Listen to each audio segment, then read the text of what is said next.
이유가 뭐고? 뭐 안 죽이냐고요? 뭐가 자백을 하냐고. 이형 가고 있어. 범인과 형사의 어떤 게임 같은 것. 일단 무조건 믿고 끝까지 의심하자. 형사님, 우리 지가요 어디서 죽었는지 살았는지 그것만이라도 가르쳐주세요. 예, 열심히 찾아보겠습니다. 그 형사의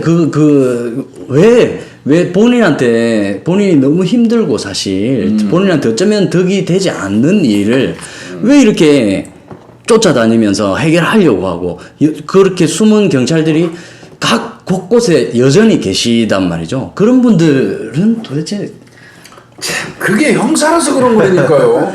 그게 왜 그런 사람들이 그런 걸 하냐고 물어보면 답은 없어요. 형사기 때문에 그런 거예요. 형사기 때문에. 기본적으로 형사들이 표현을 못할 뿐인 거지. 맞아요.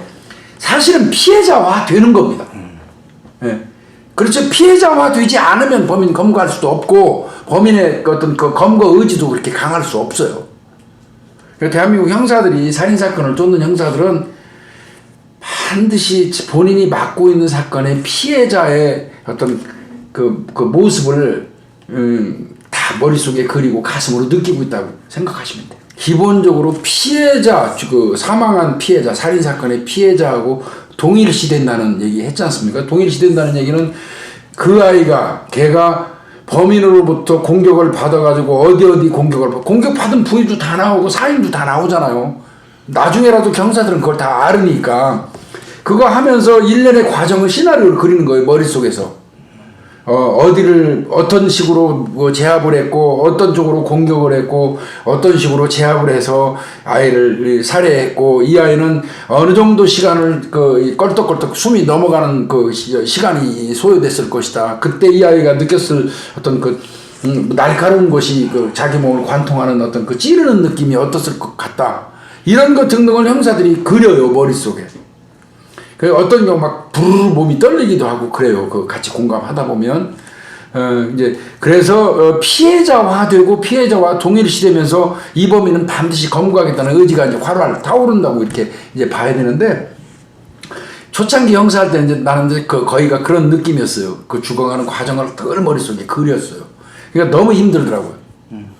너무 힘들더라고. 그 걔가 이 고통받으면서 죽어가는 그 과정을 너무 이제 상세하게 내가 자꾸 상기시키다 보니까 내가 너무 힘들고 또 검거하는 그 시간이 너무 늦어지면 내가 너무 고통받더라고. 너무 힘들더라고. 그래서 이제 바꿨어요. 나는 이제 서서히 조금씩 바꾸기 시작했어요.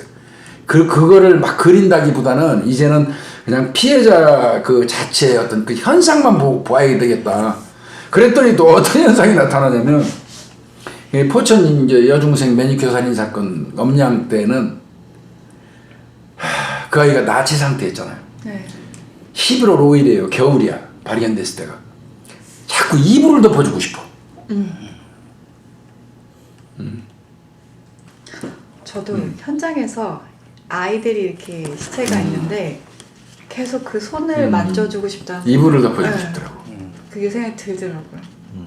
그 이불을 자꾸 덮어주고 싶고 옷을 자꾸 입혀주고 싶고 그러더라고. 이게 이제 생각을 많이 하면은 이게 자각 증상이 나타나요. 몸에 딱 자각 증상이 나타나갖고 몸이 많이 아프죠. 거기 찔린 것 같고 거기가 허한 것 같고 엄청 아파. 그러니까 형사들이 사실은 그런 거를 생각하지 말라고 하는 게 오래 못 산다고. 이제 그걸 왜냐면 아픔이 몸으로 이제 전이가 돼 버리니까 이제 그 단계를 넘어서면은 이제 아까 말씀하신 것처럼 다시 생각하지 않고 넘어갈 수 있긴 해. 사실 넘어가지 못하는 것 같아요. 그게 애만 쓰는 거지. 네, 그러신 것 같아요. 이게 의식적으로는 아니라고 하지만 무의식 중에 그게 다 남아있잖아요. 그래서 저 아직도 기억나는 게 제 선배님이 너는 서울이 어떻게 보이니? 라고 하시는 거예요. 근데 제가 서울은 서울이죠. 이렇게 그 초창기 때 그랬더니 난 서울이 범죄지도로 보여 라고 얘기하시더라고요. 저기 가면 어떤 살인사건, 저기 가면 무슨 강간사건.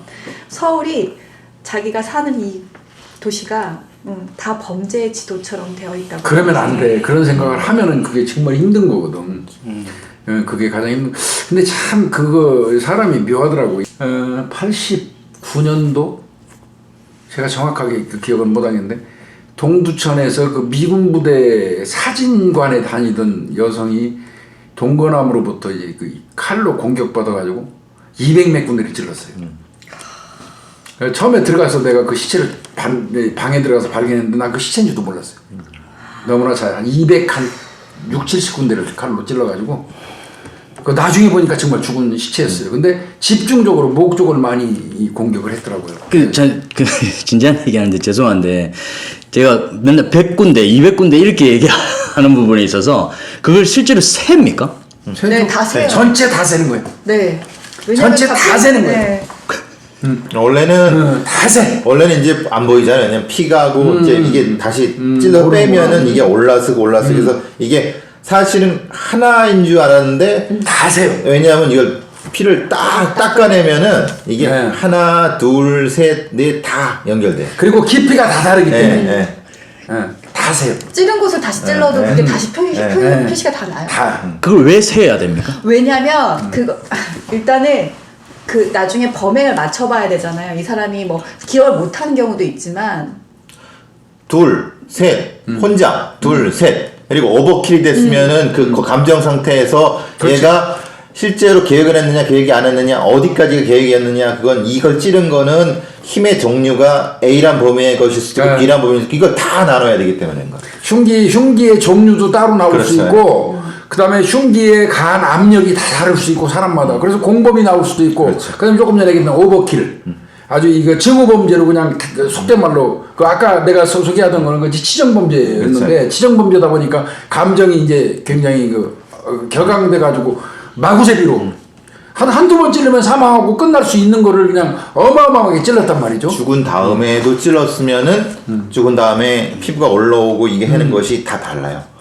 그걸 확인하기 위해서. 다 셉니다. 이거는 수사를 할 때 추정이고요. 그 재판 과정에서도 이거 되게 중요해요. 아, 굉장히 중요합니다. 왜냐하면 그 범죄자가 진술한 내용과 그 시체 상태가 동일하냐 하지 않느냐도 지금 이 판결에 되게 중요한 영향을 미쳐요. 범행 시간도 다르잖아. 네.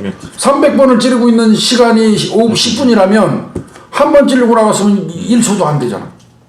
범행 시간도 다를 수 있잖아. 그 범행을 하는 시간도. 그래서 그거는 경찰들이 저 벽에 있는 요만한 그 핏자국, 그 혈흔 그것까지 다 체크를 해요.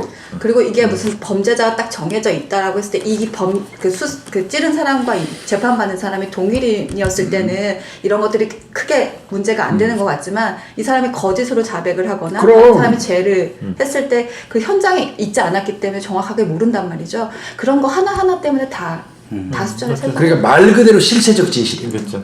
뭐 청부살인일 수도 있는 거고 또 뭐 다른 걸 수도 있고 그리고 근데 실제로 할 때는 그게 궁금했구나. 이제 사실 말이 200번이지 여기를 30번을 찌른다고 생각하면은 이게 처음에 찌를 때는 푹푹 들어가지만 나중에는 이게 이제 흔히 말하는 이게 다 뭐라는 이미 살이 다 으깨지는 상태가 되면은 그래서 이걸 다시 재현하기 쉽지가 않기 때문에 아주 정교한 작업. 근데 이제 내가 아까 이제 그 얘기를 하다가 이제 목을 집중적으로 공격했다는 얘기를 왜 하다가 이제 끊어졌냐면 거기 그 목을 공격한 거를 내가 경사 정도 됐을 때 같아. 반장할 때 같으니까. 그거를 집중적으로 보고 살피고 하면서 아팠겠다, 너무 심했다 이런 생각을 했는데 그 다음날 내가 목이 아파요. 그렇죠. 한 며칠 알았어요. 말도 제대로 못하고. 보고는 해야 되는데 목이 팍 쉬고 목이 아프기 시작해가지고 한 열흘 가까이 그 살인사건 수사하면서 알았던 것 같아요. 범인 검거하고 난 다음에 그 이후에 며칠 다 병원 다녀서 나왔던 그런 기억이 있거든요. 그러니까 이 동일시라는 게 우리가 과학적으로 설명할 수 없는 이런 요소들도 다분히 많이 있다. 맞아요. 이게 이제 실제로 그 미국의 이 경찰 관련 논문을 보면은 경찰에 이상한 형태의 자각 증상이 나타나는데 통증이 나타나는데 몸으로는 아픈 데가 없는 거예요. 근데 그래서 진단은 안 나와. 진단 안 나오는데 앞으로 이 사람이 무슨 사건을 했냐고 했더니 사실은 이 흉기 살인을 했다고 하면 그러면 판정을 내린다는 거예요. 당신은 이것은 그것 때문에 생각 때문에 맞아요. 여기 된 거라고. 그래서 목이 그렇게 아프더라고요. 여기 또 가슴을 뒤로 찍힌 사람을 계속 수사한 사람 여기가 아프고 옆구리가 결리고 한다고는 아프고 그거는 그 공통점은 형사세계에서 흔히 찾을 수 있는. 미국 형사들도 이미 오래전에 그랬고 우리나라 형사들도 그만큼 집중도나 몰입도가 높다는 걸 반증하는 거죠 사실. 그래서 나중에 그거 치료 안 하면은 이게 실제 아프게 돼. 실제로 담이 들려요. 그러니까 목에. 그러니까 그거를 사실은 그만큼 집중했는가를 반증하는 거죠. 그러니까 뭐 이제 고참 형사도 옛날에 이제 막 우악박한 그런 고참 형사들은 저 새끼 귀신 붙었다고 똑같이 아프다고 그런다고 이제 고참 형사가 갑자기 옆구리 아파요. 이 새끼 거기 현장 갔다 오더니 귀신 붙어갖고 또 옆구리 아프다고 지랄하네. 이제 그렇게 얘기하더라고. 귀신 붙었다고, 죽은 귀신 붙었다고.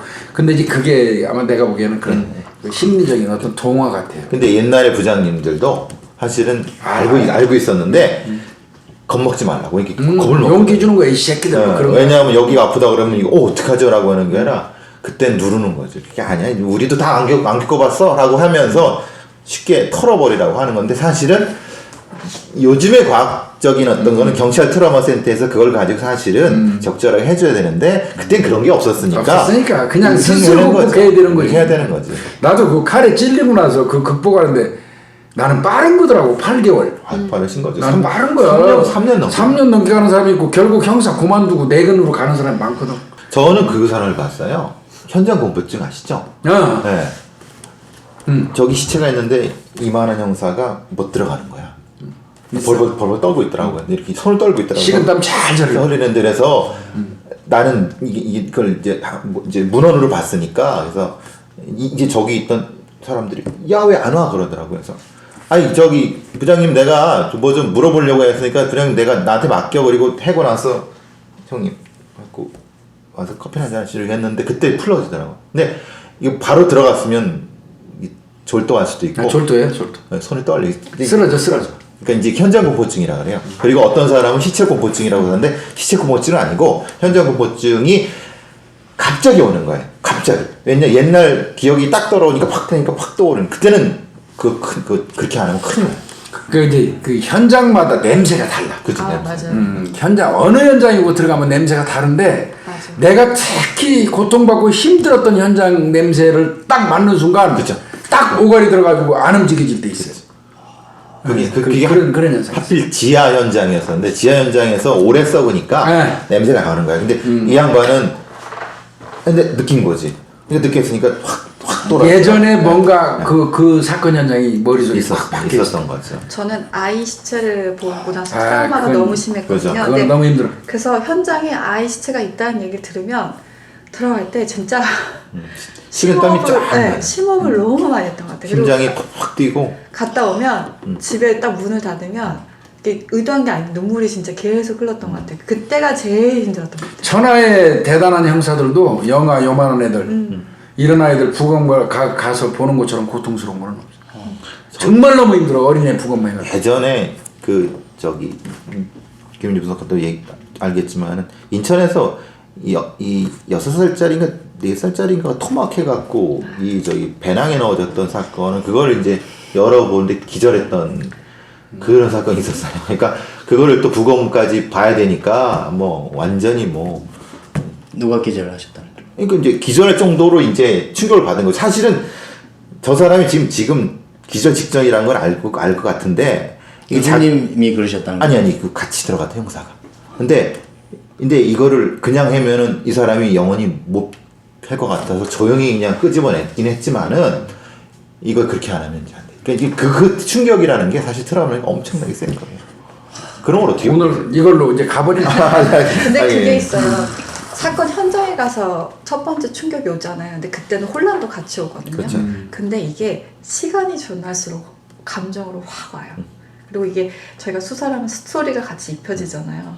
그때는 이게 완벽하게 확 와요. 그때 그래서 감정이 오는 거죠. 같이 후폭풍으로 확 와요. 처음에는 이게 내가 당혹스럽고 내가 힘들고 내 감정이었는데 나중에 이게 수사를 하면서 피해자 같이 입혀지면서 이게 내 감정과 피해자 감정이 같이 와요. 사람으로 인식되면 그게 진짜 힘들고요. 그 사건이 끝나도 이게 지워지지는 않더라고요.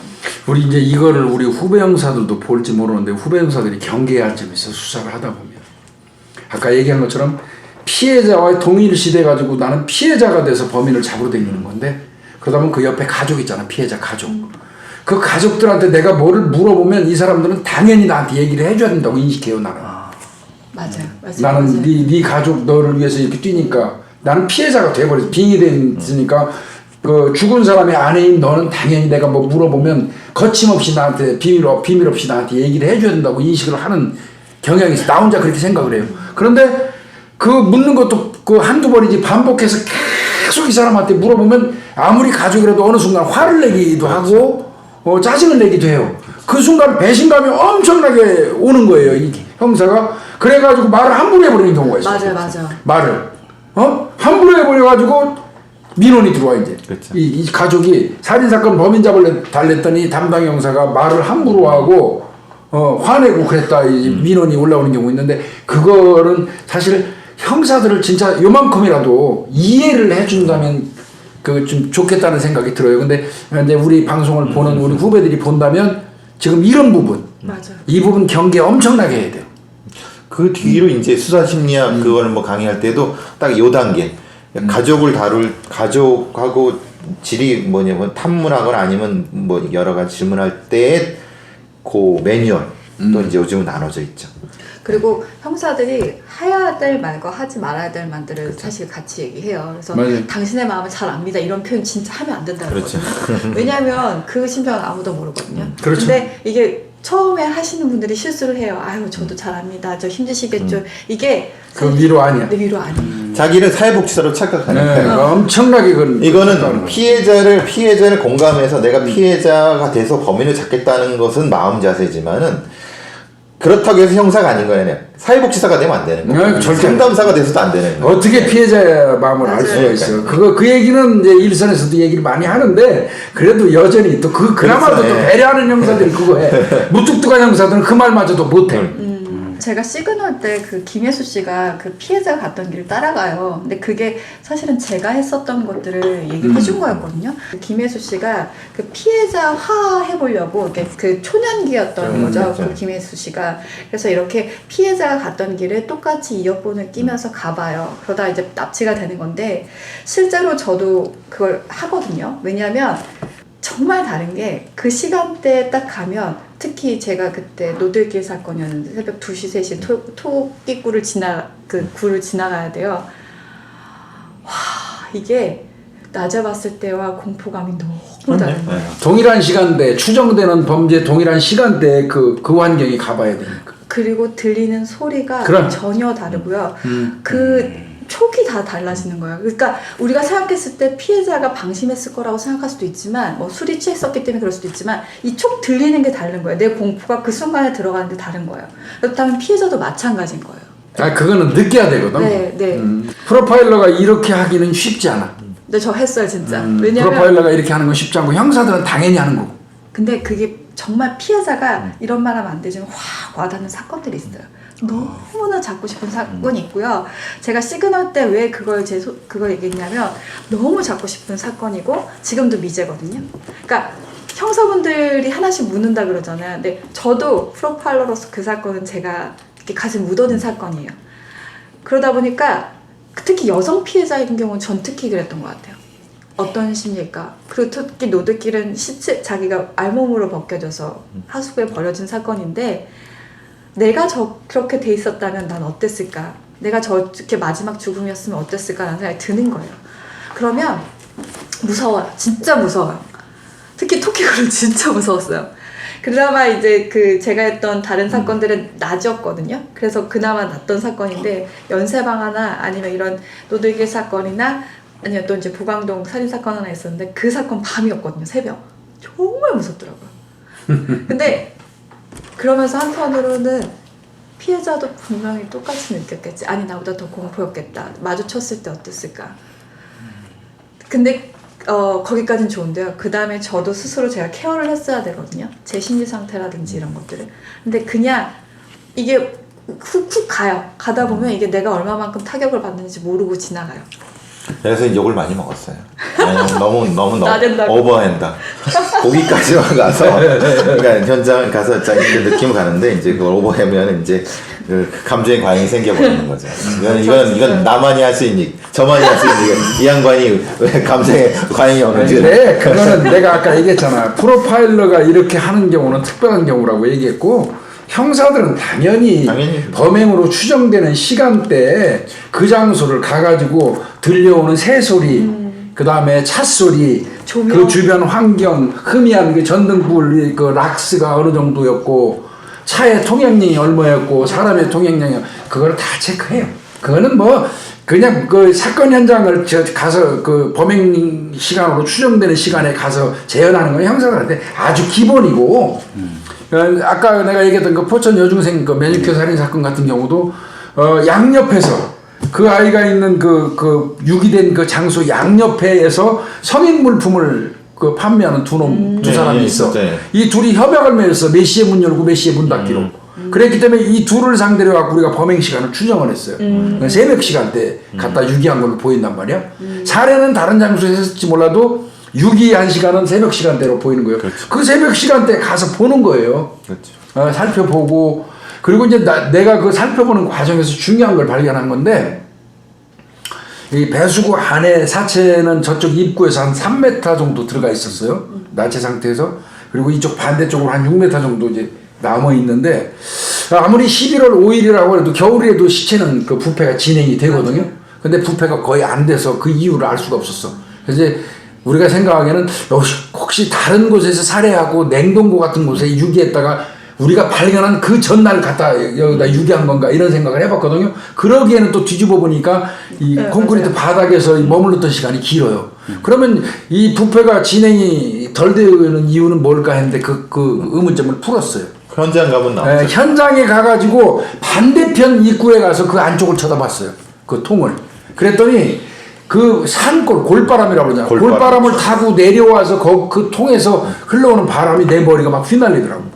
아, 이거 자연 통풍이었구나. 이게 통풍력구 역할을 했구나. 그래서 이 시신의 이쪽과 저쪽의 부패도가 다르다. 다른 거예요. 그래서 이런 것처럼 현장에 가가지고 범행 시간대에 재현해보고 그대로 있는 거는 한 지극히 경찰들이 당연히 하는 거예요. 그래서 우리 국민들은 그거 모르시지만 살인사건 그 현장에는 담당 형사는 수십 번 갑니다. 그 자리에. 맞습니다. 그래서 이제 여기서 이제 조금 더 하는 거는 신고가 막 들어오지 이제. 뭐냐면은 사실은 부검할 때 담당 형사가 거기 부검을 그래? 보는 이유도 똑같은 겁니다. 왜냐하면 부검이들은 아니 이게 왜 불균등하게 부패가 일어났지? 라고 의문을 가지면 담당 형사는 알지. 아니 이거는 사실은 이런 거라고 하면 이게 현장의 증거와 실제 시체 이 부분과 매치시켜야 되는 부분이 분명히 존재하는 거고, 그리고 또 실제로 이제 현장 형사들이 참고인들이라든가 주변에 있는 사람들의 얘기를 그걸 직접 들어야 되는 것이 그런 거죠. 그러니까 전혀 이건 사건과 관련 없는 그 경찰이 이 조서를 받고 이러면은 이게 현장감이 없다는 게 전혀. 말하자면 이게 엉뚱한 상태로 얘기를 해버리니까 현장을 모르게 이게 안 맺혀지는 거죠. 그래서 사실은 문제가 됐던 것들이 여러 가지가 있을 수 있어요. 형사들은 하여튼 현장 수도 없이 와요. 나도 거기 현장 가서 그 배수구 안에다 나이트 불 켜고 이제 이렇게 들여다보고 집에 가고 했는데 집에 도착하자마자 우리 집에 신발 신고 어떤 놈들이 뛰어들어왔어. 문 열어주니까. 그럼 봤더니 형사들 날 보더니 계장님 왜 여기 계세요? 누가 신고한 거야. 그렇죠. 내가 그 코란도 끌고 가서 그거 보고 집에 퇴근했더니 이거 이제 주변 사람들이 신고해가지고 근데 그 조회를 하면 이놈들이 이름은 좀 우리 집사람 이름으로 돼 있어. 그렇게 했죠. 내 이름으로 안 돼 있고 안에 집사람 이름으로 돼 있으니까 주소 찾아갖고 우리 집에 문 열고 뛰어들어와고 신발 신고 들어와서 그래서 내가 그래도 이쁘더라고. 아니 휴먼에서 코믹으로 가시네요. 저희도 그러면 그렇게 신고도 많이 당해. 코믹으로 가는 거는 저희도 이제 그런 거죠. 저희가 이제 발바리 사건들, 연쇄 강간 사건들을 쭉 해다 가면 저희는 김부석관도 하지만은 같은 길을 따라가요. 피해자들이라고 하는 지리적 프로파일에 따라서 이쪽으로 갔을까 저쪽으로 갔을까 계속 그 밤에 새벽에 왔다 갔다 하니까 신고 들어오면 뭐야 이것들. 특히 오빠는 신고받을 수 있는 얼굴이라서. 신고 많이 당해. 아 실제로 도망가신 경험이 있으세요? 아니 그러니까 이제 말하면 이상한 애들 쫓아오니까 나도 도망가는 거. 쟤네들은 내가 이상한 거고. 신고 많이 당해. 그러니까 저희는 왜냐하면 어차피 잡으려고 하면 현장에서의 범죄자의 느낌, 피해자의 느낌을 거기서부터 알아야 되니까. 그 얘기를 하니까 진짜 열받는 얘기가 하나 있어. 오늘 뭐 오늘 그냥 엉뚱한 얘기 하더만. 안모 형사라고 내가 존경하는 그 강력 이쪽에서는 유명한 분 있어요. 지금 이제 퇴직해하고 저 전북 남원 쪽에 와서 이제 은거하시는데 그 당시에 이제 의정부하고 양주는 경계가 없었어요. 의정부가 다 관할을 했는데 양주 어느 동네에서 이 어린애 사망한 사건이 있었어요. 그 내가 그 현장 상황을 이제 그 배운 대로 하려고 밤 시간대에 수시로 가서 확인을 하고 오고 그랬어요. 근데 아마 어느 누군가가 나에 대해서 경찰이라는 것도 알면서도 나에 대해서 그 안형사가 담당이니까 그 사람한테 소스를 줬나 봐. 수시로 와서 여기서 살펴보고 싹 그러고 간다고. 그러니까 그 사람은 해석이 달랐던 거야. 저 새끼가 경찰이 저 범행했다고 본 거야. 내가 범인인 거야. 그 사람 입장에서는. 그리고 그 내용을 안형사한테 알려준 거야. 어느 날부터 안형사가 나를 엿같이 보더라고 맨날. 그 사건에 뭐 가서 얘기하려고 그러면 아돈 빠져. 그리고 이상하더라고. 내가 진짜 이거 진짜 불쾌한 기억인데 혹시 우리 안형사님 이 얘기하는 거 오해는 하지 마십시오. 이거 보면은 정말 내 기분 더러웠었으니까 그때. 맞습니다. 그래서 이제 그 나중에 한참 지났어요. 한참. 이제 그 사건 해결이 되고 범인 잡았어. 한참 지나고 이 안형사하고 나하고 이제 두 사람이 한조가 돼갖고 검문 검색을 나가서 남양주 넘어가는데 검문 검색이 한조가 됐어. 공교롭게. 그때 이제 한 2시간 가까이 서 있잖아. 검문하면서. 그러면서 이런 얘기 저런 얘기 떠드는데 내가 그 얘기 했어. 진짜 왜 그때 나를 가지고 그렇게 그 이유도 없이 갈궜냐 그랬더니 야 솔직히 얘기할게. 그때 난 네가 범인인 줄 알았어. 어떻게? 야 정말 확 패버리니까 선배라도. 네, 그런 그 경험이 내 진짜 있네. 경찰도 범인일 수 있으니까. 그렇죠. 근데 너무 자주 가지 말아야 돼. 그래서. 예, 형사들은 사실 사건이 안 풀리면은 또 딴 가능성을 많이 또 찾는데 하필 또 누가 또 소스를 줘갖고 그러니까 옆에서 내가 이상하다고 본 거야 그 사람. 본 거죠. 뭐 그렇게 되는 거죠. 아니 근데 혼자 안 가시면 되잖아요. 왜 굳이 다들 혼자 가십니까? 그래? 근데 가고 싶어져 진짜로. 가고 싶어. 그게 왜 뭐였을까? 저 범죄자는 저 때는 무슨 생각이었을까? 이게 알고 싶은 거예요. 형사 둘이 일치되는 게 쉽지 않아. 그러니까. 그런데 가는 경우는. 그리고 오로지 그 순간에 집중하고 싶다는 게 있어요. 그렇죠. 같이 가면 어쨌든 옆에 있는 사람 신경 쓰고 걸쩍거려. 그 속도도 달라요. 걷는 속도, 맞아. 가야 되는 속도도 달라요. 그러니까.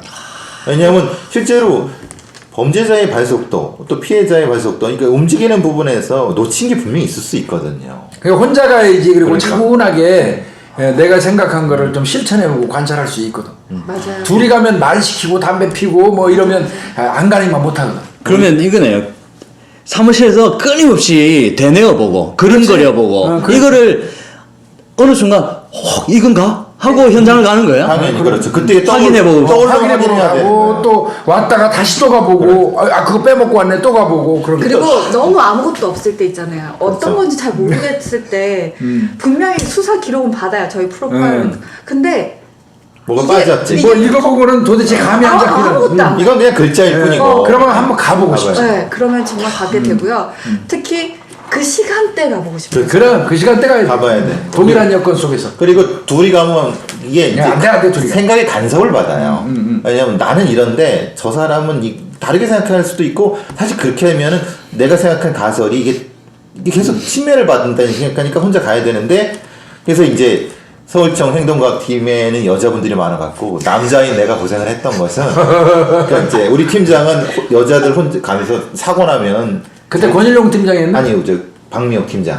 박미옥이. 예. 아니, 오빠는 방미였고 저는 되게 팀장님을 많이 겪었어요. 박미옥 저 경정이죠 지금 경정 다른 네. 거 아니 아직 저 제주도가 제주도 있죠. 동북에서 여자로서는 양천서에서 강력 처음 시작했던 선구자 같은 굉장히 훌륭하신 분인데 훌륭한 사람이야. 문제는 이제 남자 팀장님일 때는 몰랐지만 여자 팀장님이니까 여자 분석관들이 그 위험하다고 생각한 거예요. 그러니까 뭘 해라 쫓아가라 해서 아니 나도 나쁜데. 근데 오빠는 이제 박미옥 팀장님만 겪었으니까 근데 저는 이제 남자 팀장님들 있잖아요. 근데 별로 그런 거 개의치 않으세요. 그래가지고 확실히 여자 팀장님이 이제 여자를 좀 배려해주는 게 있어서 그런데 사실 좀 그런 게 있죠. 근데 사실 좀 그럴 수도 있잖아요. 만약에 그런 상태에서 여자 분석관님도 혼자 가서 혹시라도 사고가 나면 이거는 뭐 큰일 날 수가 있기 그래도 다 때문에 따로 갔잖아. 그런데 이제 어쨌든 근데 그러니까 그분은 그 걱정을 한 거고 난 따로 갔어. 왜 나는 왜 그래? 이 형사라는 직업이 아무나 할 수 있는 직업이 아닌 것 같고 그리고 어떤 직업보다 굉장히 매력적일 수 있고 또 굉장히 이거는 정말 직업 정신 원어 직업보다도 직업 정신이 투철하지 않으면 이 되지 않을 것 같다라는 생각이 듭니다. 예. 근데 솔직히 얘기해서 예. 직업 정신이 아니야. 그냥 그거보다는 스스로 미쳐서 하는 거예요.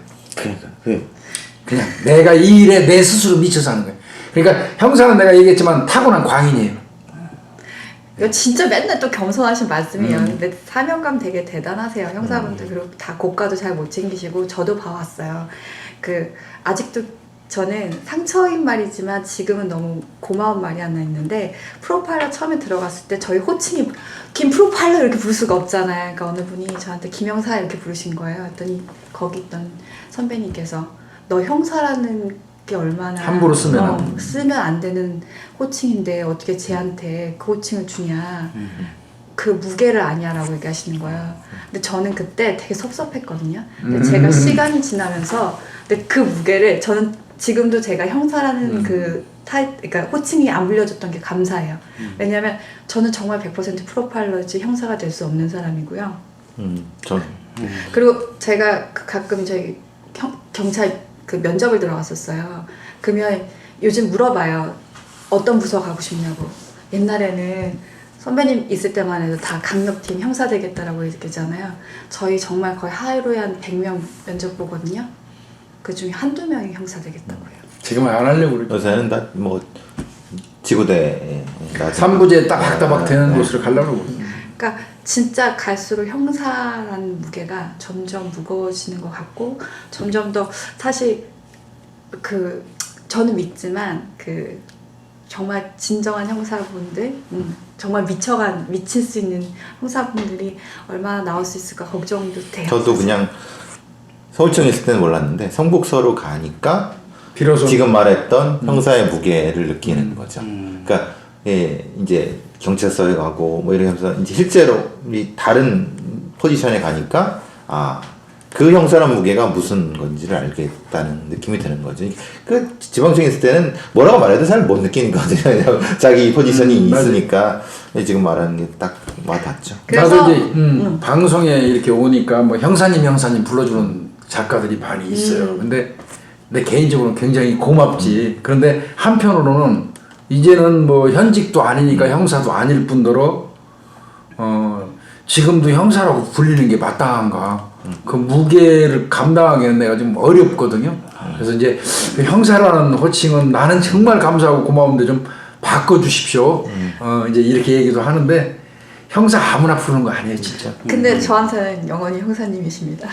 그렇죠. 근데 뭐 사실 뭐 이제 그 얘기는 그런 거죠. 뭐 이렇게 하다 보면은 못한 사람 나가요. 형사는 어차피 그렇기 때문에 그 무게가 무거운 거죠, 사실. 일친만 말만 믿고 이게 잘하는 짓이가 뭐든.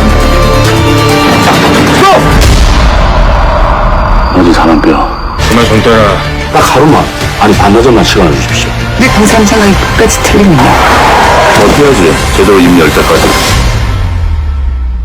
어디 있노니?